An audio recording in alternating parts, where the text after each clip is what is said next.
Bob Mull, do you mind if we record your presentation this morning?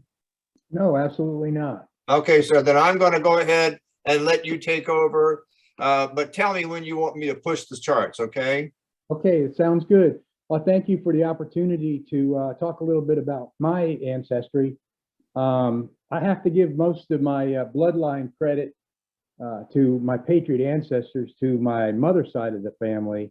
My grandfather was a gentleman by the name of Richard Schuyler Dayton. And if you go back through the Northeast history of the Revolutionary War, both the Daytons and the Schuylers were eminent in the fight for freedom. If you go back, Jonathan Dayton was the youngest signer of the Constitution. General Elijah Dayton was also one of George Washington's generals. My direct Patriot ancestor is Lieutenant Peter Schuyler, and as many of the folks back in then, cousins married cousins and that sort of thing. So my Patriot ancestry gets a little convoluted with branches of the tree going in every direction. But anyway, I'd like to talk a little bit about the Schuylers in general and Peter Schuyler and his contribution to the cause. Go ahead, Bob. So he was born in 1858 in Watervliet, Albany County, which is where my family has been born and raised and grown up. His dad was Stephen Schuyler, and his mother was an Engelake, I think I pronounced that right, Van Vechten. Much of upstate New York was settled by the Dutch, going back to Henrik Hudson, going up to Albany. And the Schuylers were probably one of the most prominent and wealthy landowners in upstate New York. If you trace back through my direct Patriot ancestor, his great-great-grandfather was really the patriarch of the Schuylers in upstate New York. The first governor when it was Dutch colony. And as you go through the family tree, he has two sons, Philip Patrice Schuyler, which was one son, and then another son, Peter Philip Schuyler, which would be my seventh grade. And Johannes Schuyler is also a brother. He ends up having a son who is also a general of George Washington, Major Philip Schuyler, or Major General Philip Schuyler. Go ahead, Bob.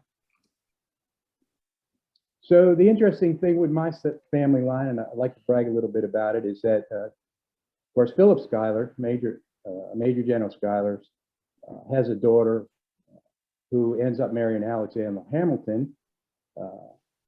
Catherine Van Rensselaer and Schuyler, had this child, Elizabeth Schuyler, and the family history goes on in that line as well. So it's kind of interesting from my standpoint, the link with my Patriot ancestor and the Schuylers and Alexander Hamilton. All right, go ahead, Bob. So to my direct ancestor, he was made a lieutenant in 1776 and served in Colonel Philip P. Schuyler's New York Regiment. As many of you know, as you go through your Patriot ancestry, things get really confusing with similar names and cousins and that sort of thing, and person after person being named the same.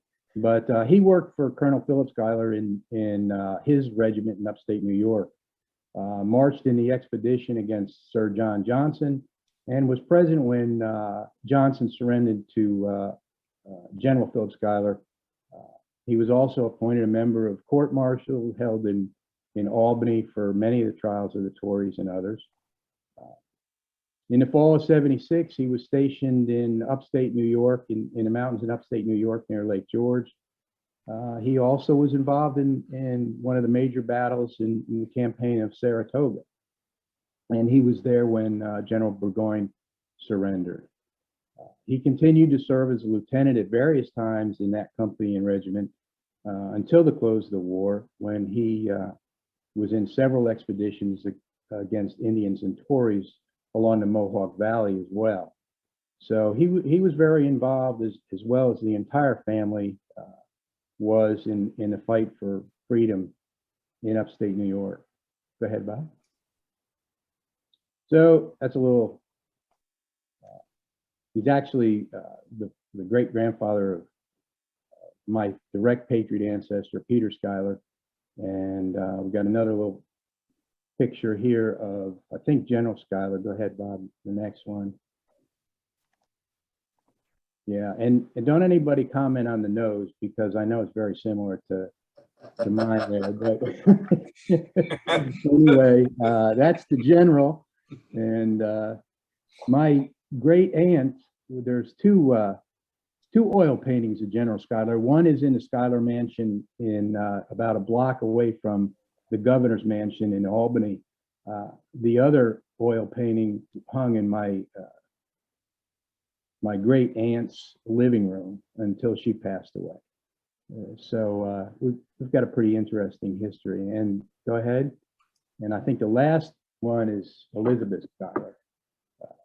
So used to go by the name of Eliza, and she in her own right was quite a patriot as well, and did much for the fight for independence and establishing a new nation. So a little bit about the Schuylers and my Patriot ancestor, Peter Schuyler. And I appreciate the opportunity to give you a little bit of background, some of the stuff that goes on or went on in upstate New York in the Northeast. So thank you.